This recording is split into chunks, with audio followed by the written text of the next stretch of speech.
Hello student, welcome in my biology classes. This is Julie Goyal. हम पढ़ रहे हैं 11th क्लास का chapter number 13 photosynthesis in higher plant. Okay, तो अभी तक बच्चों हमने क्या देखा? अभी तक हमने बिल्कुल एक बेसिक इंफॉर्मेशन समझी है इसकी कि जो फोटोसिंथेसिस होती है उसमें क्या क्या टर्म एंड कंडीशंस होती है, किस तरह से क्या क्या सिस्टम काम करते हैं, किस तरह से फोटोसिंथेसिस की डिस्कवरी हुई थी। ओके, तो जैसे कि हमने कई सारे साइंटिस्ट की बात की, उसके बाद हमने क्लोरोप्लास्ट के स्ट्रक्चर की बात की, लीफ में कहाँ क्लोरोप्लास्ट होते हैं, कहाँ पर सारी प्रोसेस होती हैं, क्या स्ट्रक्चर होता है क्लोरोप्लास्ट का, कितने तरह के क्लोरोफिल मॉलिक्यूल होते हैं, कैसे उनका प्रिकर्सर बनता है, किस तरह से ये काम करते हैं। कि जैसे हमने ये भी बताया था कि जो फोटोसिंथेसिस की रेट होती है वो डिफरेंट डिफरेंट स्पेक्ट्रम पर लाइट की स्प्लिटिंग से होती है। तो ये सारे बेसिक कंसेप्ट हमने समझ लिए और हमने ये भी समझ लिए कि जो क्लोरोफिल पिगमेंट होते हैं वो क्लोरोफिल पिगमेंट भी कई तरह के होते हैं, जिसमें जो सबसे ज्यादा चीप प्रोड्यूसर होता है, जो मेन पिगमेंट होता है क्लोरोफिल का, वो कौन सा होता है? Tell me. That is chlorophyll. Yes, chlorophyll A. और बाकी के जितने भी मॉलिक्यूल्स होते हैं, पिगमेंट्स होते हैं, क्लोरोफिल के मॉलिक्यूल्स होते हैं, वो सारे के सारे एसेसरी पिगमेंट्स कहलाते हैं। क्लियर है? चलो, आज हम बात करते हैं कि एक्चुअल में जो फोटोसिंथेसिस होता है वो किस तरह से कंडक्ट होता है। अभी तक तो हमने पढ़ लिया कि होता है कैसे कैसे, क्या प्रोसेस होती है, लेकिन अब ये एक्चुअल में मैकेनिज्म कैसे कंप्लीट होती है, ये बहुत ही लंबी प्रोसेस है। एक्चुअली इतनी भी लंबी नहीं है, लेकिन बस समझने की बात है ना? तो ध्यान लगाकर सुनना है। तो first of all we are going talking about to the photosynthesis. तो फोटोसिंथेसिस में होता क्या है कि सबसे पहले जब फोटोसिंथेसिस की प्रोसेस होती है, इसको बर्बर ने देखा था, ये साइंटिस्ट थे, इन्होंने बर्बर ने देखा था और इन्होंने बताया था कि जो फोटोसिंथेसिस होती है उसमें दो रिएक्शन पार्टिसिपेट करती हैं। एक तो होती है लाइट रिएक्शन और दूसरी होती है डार्क रिएक्शन। ओके, तो लाइट रिएक्शन का मतलब क्या हुआ कि जब ना when the photosynthesis takes place in the presence of the sunlights, ये सनलाइट की जो प्रेजेंट में होगी वो लाइट रिएक्शन कहलाएगी, और जो सनलाइट के एब्सेंट में होगी वो क्या कहलाएगी? वो डार्क रिएक्शन कहलाएगी। अब कैसे होता है?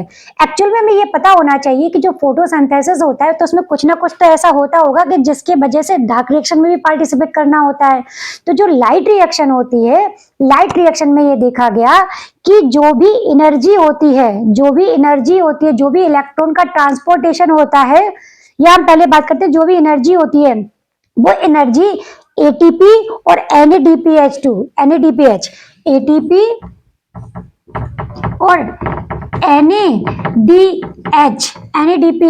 NADPH के फॉर्म में स्टोर होती है। तो ये जो होते हैं रॉ मटेरियल की तरह काम करते हैं। जब लाइट रिएक्शन होगी तो सबसे पहले इन दोनों का फॉर्मेशन होगा और फिर ये दोनों जाके डार्क रिएक्शन में पार्टिसिपेट करेंगे, तब जाके फोटोसिंथेसिस कंप्लीट होगा और ग्लूकोज का एक मॉलिक्यूल बनेगा। Getting my point? ग्लूकोज मतलब ऑक्सीजन लिबरेट होगी, ऑक्सीजन लिबरेट होगी। तो ये चीज क्लियर है? एक्चुअल में अब इसमें होता क्या है, ग्लूकोज भी है और ऑक्सीजन भी है, दोनों चीजें हैं। तो ये बर्बर ने क्या देखा, उन्होंने एक एक्सपेरिमेंट किया छोटा सा। उस एक्सपेरिमेंट में उन्होंने क्या देखा कि जो सनलाइट होती है वो किस तरह से फोटोसिंथेसिस रेट को इफेक्ट करती है। उन्होंने देखा कि जब उन्होंने क्लोरोफिल पिगमेंट यानी ग्रीन प्लांट पर, एक एग्जाम्पल के तौर पर बता रहे हैं, जो भी बता रहे हैं कि 10 मिनट कंटिन्यूअस सनलाइट प्रोवाइड की, 10 मिनट कंटिन्यूअस लाइट्स प्रोवाइड की, तो उन्होंने देखा कि जितनी क्वांटिटी लाइट रिएक्शन में बन रही है और उससे ज्यादा जो ग्लूकोज के मॉलिक्यूल हैं वो बन रहे हैं डार्क रिएक्शन में। कैसे? Let me explain it. कि जैसे उन्होंने बोला कि जो क्लोरोफिल है, यानी जो क्लोरोफिल के पिगमेंट्स हैं, ग्रीन प्लांट है, जहां हम उसमें 10 मिनट तक कंटिन्यूअस लाइट प्रोवाइड करते हैं, जैसे कि 1 minute, 2 minute, 3 minute, 4 minute, 10 times करते हैं। तो एक एवरेज के तौर पर बात करते हैं, it's just like as a example, है ना? इसको इस तरह से कंसीडर मत करना, केवल ये समझने के लिए। तो उसमें देखा कि अगर ये 10 मिनट कंटिन्यूअसली लाइट प्रोवाइड कर रहे हैं तो जो भी ग्लूकोज का प्रोडक्शन होता है, कार्बोहाइड्रेट का जो प्रोडक्शन होता है, वो 10 ग्राम होता है। अब इन्होंने क्या किया कि ये जो सनलाइट वो कंटिन्यूअसली 10 मिनट दे रहे थे, उसको इन्होंने स्प्लिट करके दिया। स्प्लिट करने का मतलब दिया 10 मिनट ही है। कैसे दिया? कि जैसे इन्होंने क्या किया कि 1 मिनट सनलाइट दी, फिर 1 मिनट सनलाइट नहीं दी, फिर कंटिन्यू 1 मिनट सनलाइट दी, फिर 1 मिनट नहीं दी, फिर 1 मिनट दी, फिर 1 मिनट नहीं दी। तो इस तरह से क्या हुआ, इन्होंने स्प्लिटिंग वे में सनलाइट प्रोवाइड की, और जब 10 मिनट की कंटिन्यूअसली लाइट प्रोवाइड की तो उससे उन्हें कितना प्रोडक्शन मिला, तो उन्होंने देखा कि अमेजिंग रिजल्ट थे, अमेजिंग रिजल्ट थे। तो उन्होंने देखा कि अप्रोक्सीमेट 60 ग्राम फूड बन रहा था, 60 ग्राम ग्लूकोज के मॉलिक्यूल्स बन रहे थे। तो how it can be possible, भाई कैसे पॉसिबल हो सकता है? तो यहाँ पर उन्होंने ये देखा कि अगर हम कंटिन्यूअसली लाइट की सप्लाई कर रहे हैं तो हमें 10 ग्राम के एक नॉर्मल है कि 10 ग्राम के अकॉर्डिंग के अप्रोक्सीमेट हमें फूड मिल रहा है, और अगर हमने उसमें डार्क रिएक्शन के थ्रू ये दिया तो हमें कितना 16 ग्राम के अप्रोक्सीमेट फूड मिला, यानी कि लाइट रिएक्शन के कंपैरिजन में डार्क रिएक्शन में ज्यादा मिला। तो वर्बर ने यहाँ पर ये सोचा कि ऐसा होता क्यों है। तो इसके पीछे एक्चुअली ये था कि जो फोटोसिंथेसिस है कहीं ना कहीं इसमें लाइट रिएक्शन भी जरूरी है और डार्क रिएक्शन भी जरूरी है, लाइट रिएक्शन भी जरूरी है और डार्क रिएक्शन भी जरूरी है। दोनों के बाइंड अप होने से ही फोटोसिंथेसिस कंप्लीट होता है। तो इसके बेस पर 2 टाइप के प्रोसेस निकाले गए, light reaction and dark reaction. क्योंकि लाइट रिएक्शन सनलाइट की प्रेजेंट में होती है इसलिए इसको फोटोकेमिकल रिएक्शन बोला गया, और जो डार्क रिएक्शन है उसमें कार्बन के मॉलिक्यूल्स, भाई ग्लूकोज जो बनेगा या फिर जो कार्बोहाइड्रेट बनेगा वो कार्बन के फॉर्म में बनेगा, तो उसको हमने बोला कार्बन रिएक्शन। क्या बोला? Carbon reaction. अब एक्चुअल में ये जो पूरी प्रोसेस होती है ये हो कहाँ रही है, ये हो कहाँ रही है? तो ये जो पूरी प्रोसेस हो रही है ये हो रही है, जैसे हमने ये बात की, ये क्या है, ये थैलेकॉइड की मेम्ब्रेन है, ये थैलेकॉइड है। तो जो थैलेकॉइड है, ये थैलेकॉइड की जो मेम्ब्रेन है वहां पर जो क्लोरोफिल के पिगमेंट हैं, जो क्लोरोफिल के पिगमेंट हैं, तो ये क्लोरोफिल के पिगमेंट्स पर ये सारी प्रोसेस हो रही है। और इन क्लोरोफिल के पिगमेंट में एक्चुअल में होता क्या है कि जब सनलाइट आती है, जब सनलाइट इस पर आती है तो ये क्लोरोफिल के जो मॉलिक्यूल होते हैं वो एक्साइटेड होते हैं, और ये जो क्लोरोफिल के जब पिगमेंट एक्साइटेड होते हैं तो ये क्या करते हैं, इलेक्ट्रॉन को रिलीज करते हैं, इलेक्ट्रॉन को रिलीज करते हैं। तो जो जो लाइट फोटोसिंथेसिस की जो लाइट रिएक्शन होती है ये एक फास्ट रिएक्शन होती है, ये एक फास्ट रिएक्शन होती है जिसके वजह से फोटोसिंथेसिस होना स्टार्ट होता है। Getting my point? तो ये आपके लिए सबसे ज्यादा इंपॉर्टेंट है कि जो लाइट रिएक्शन होती है उसमें फर्स्ट स्टेप होता क्या है, वो फर्स्ट स्टेप होता है हमारा excitation of the chlorophyll molecule and releasing of the electron. और यही जो इलेक्ट्रॉन होते हैं, यही जो इलेक्ट्रॉन होते हैं, जो रेस्पिरेशन होता है प्लांट में, यही इलेक्ट्रॉन जाके इलेक्ट्रॉन ट्रांसपोर्ट सिस्टम में पार्टिसिपेट करते हैं और बाद में जाकर ये ऑक्सीजन को रिलीज करते हैं। Getting my point? तो यहाँ पर 2 चैप्टर मिक्स हो गए हमारे रेस्पिरेशन वाले भी, लेकिन अभी हम इसके बारे में बात बाद में करेंगे, अभी हमें केवल फोटोसिंथेसिस पर अपना ध्यान देना है। Getting my point? Okay, so let's start first reaction, that is a light reaction और photochemical reaction। जो light reaction है, photochemical reaction है, इसमें जो पार्टिसिपेशन होता है सिस्टम्स का वो 2 पार्टिसिपेशन होते हैं, और इस पूरे फंक्शन को जो हम लाइट रिएक्शन होता है उसको हम लाइट हार्वेस्टिंग कॉम्प्लेक्स के नाम से जानते हैं। तो लाइट हार्वेस्टिंग कॉम्प्लेक्स एक्चुअल में होता क्या है? तो यहाँ पर अगर हम बात करें कि जो लाइट रिएक्शन होती है, जैसा हमने पहले भी बोला था कि यहाँ पर जो फर्स्ट स्टेप होता है वो क्या होता है, excitation of the chlorophyll molecule. अब ये होता कैसे है? सबसे पहले क्या होता है कि जैसे ये क्लोरोफिल, अब हमने पहले भी बोला था कि जो क्लोरोफिल ए होता है वो एक मेन मॉलिक्यूल होता है, सबसे ज्यादा क्या बोलना चाहिए, एकदम एडवांस मॉलिक्यूल होता है, और सबसे ज्यादा इंपॉर्टेंट मॉलिक्यूल होता है, वो कौन सा होता है, क्लोरोफिल ए। और ये जो क्लोरोफिल ए होता है उसके साथ कई सारे और भी क्लोरोफिल मॉलिक्यूल होते हैं, जैसे हमने बोला क्लोरोफिल बी, सी, डी, ज़ैंथोफिल, कैरोटेनॉइड, कितने सारे क्लोरोफिल के बारे में हमने बात की थी लास्ट वीडियो में, की थी कि नहीं की थी? तो एक्चुअल में होता क्या है कि जब ये क्लोरोफिल के मॉलिक्यूल एक्साइटेड होते हैं, जब ये क्लोरोफिल के मॉलिक्यूल एक्साइटेड होते हैं तो ये क्या करते हैं, एनर्जी को रिलीज करते हैं।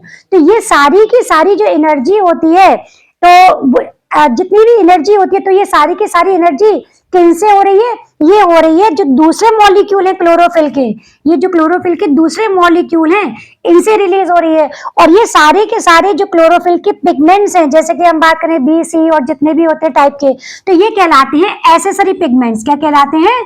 एसेसरी पिगमेंट्स, एसेसरी पिगमेंट्स कहलाते हैं।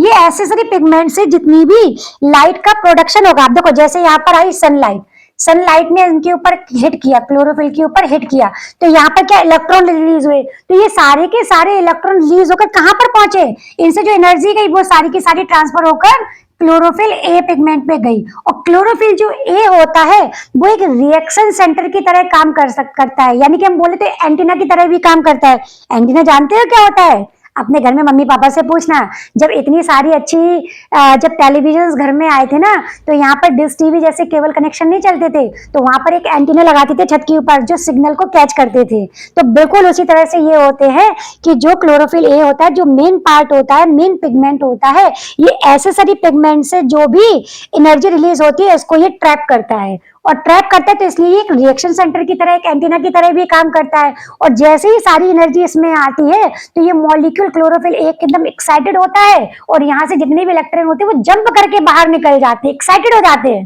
Getting my point? तो यही होता है, इसमें एक्चुअल ज्यादा है नहीं। अब इसकी बात करें तो that is a diagram of your NCERT. That is a NCERT diagram. Whatever I want to explain all of you to for this diagram, it will be mentioned here. Okay, I am explaining this topic is that कि जो photons होते हैं, जो चीज हमने यहाँ पर समझाई है वही चीज सारी बेटा यहाँ पर है कि जो लाइट हार्वेस्टिंग कॉम्प्लेक्स होता है ये एक्चुअल होता क्या है। लाइट हार्वेस्टिंग जो कॉम्प्लेक्स होता है उसमें एक्चुअली में होता क्या है, तो जब फोटोन्स होते हैं, first of all tell me what are the photons. I already explain to you in the last video. Photons are the packets of the sunlight, यानी कि ये जो फोटोन जो सनलाइट होती है पैकेट्स के फॉर्म में रन करती है, उन्हीं को तो हम फोटोन्स बोलते हैं।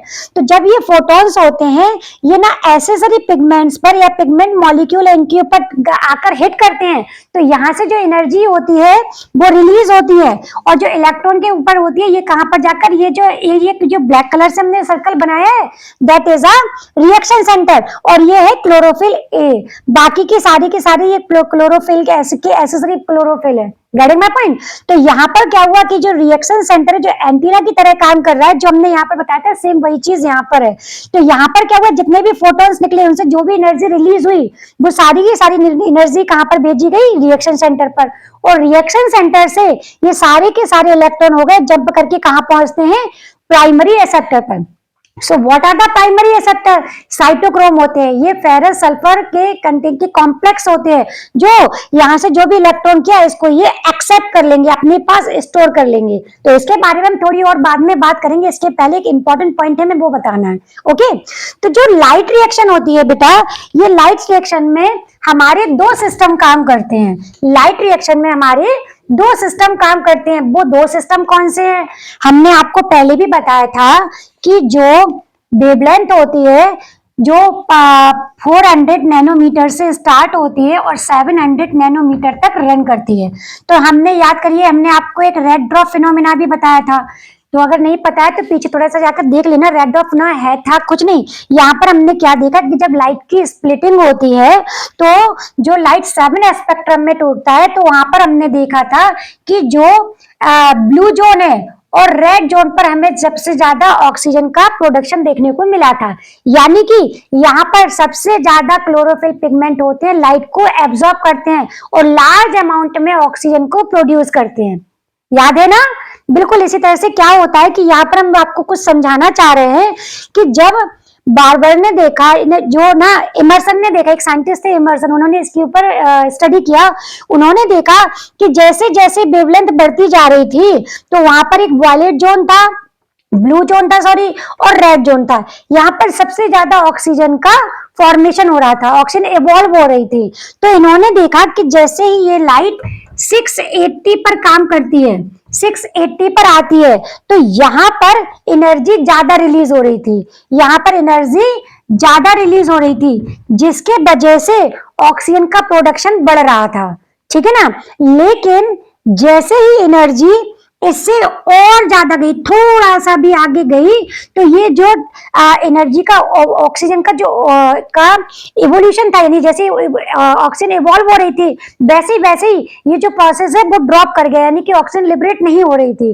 तो इससे बड़े साइंटिस्ट जो थे, इमर्सन जो साइंटिस्ट थे, वो बड़े कंफ्यूज हो गए कि था तो पूरी की पूरी जो प्रोसेस हो रही थी वो रेड जोन में ही हो रही थी, ये पूरी रेड जोन थी, तो ऐसा क्या हुआ जिसके वजह से ये जो ऑक्सीजन का इवोल्यूशन था,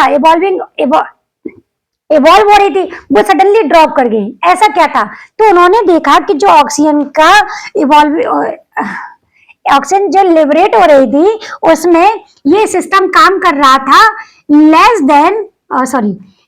देन 680 पर, और जैसे ये ज्यादा पहुंचा तो ये काम करना बंद हो गया। अब इन्होंने क्या किया इमर्सन ने कि इन्होंने जो वेवलेंथ थी लाइट की, वो वेवलेंथ लाइट की ली दी कि यानी कि शॉर्ट वेवलेंथ ली, और जो ज्यादा लाइट जा रही थी या तो एक तो 680 पर एवोल्यूशन ज्यादा हो रहा था, इवोल्यूशन ज्यादा हो रहा था, और एक इससे कम की वेवलेंथ में हो रहा था।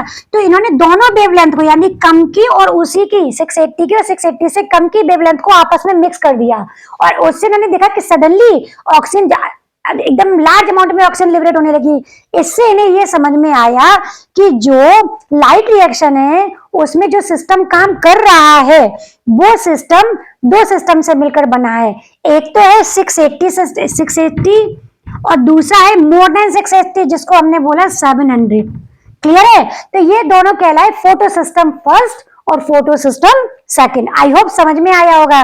तो जो 700 किलो नैनोमीटर था, क्योंकि ये भी तो रेड जोन में आ रहा है ना, तो 700 नैनोमीटर में अच्छे से एनर्जी लिबरेट हो रही थी। अब यहाँ पर एक चीज और भी समझ में आई कि जितनी ज्यादा वेवलेंथ सनलाइट की ज्यादा होगी तो वहां से एनर्जी उतनी कम रिलीज होगी, जिसके वजह से ऑक्सीजन का प्रोडक्शन कम होगा। और जितनी वेवलेंथ शॉर्ट होगी तो वहां पर जितनी ज्यादा वेवलेंथ शॉर्ट होगी वहां पर ऑक्सीजन यानी एनर्जी वहां पर ज्यादा होगी। सॉरी, हमने उल्टा बोला कि जितनी वेवलेंथ शॉर्ट होगी वहां पर एनर्जी ज्यादा काम करेगी और ऑक्सीजन का प्रोडक्शन ज्यादा होगा, और जितनी वेवलेंथ ज्यादा होगी तो वहां पर एनर्जी भी कम होगी और ऑक्सीजन का प्रोडक्शन भी कम होगा। आई होप समझ में आया होगा।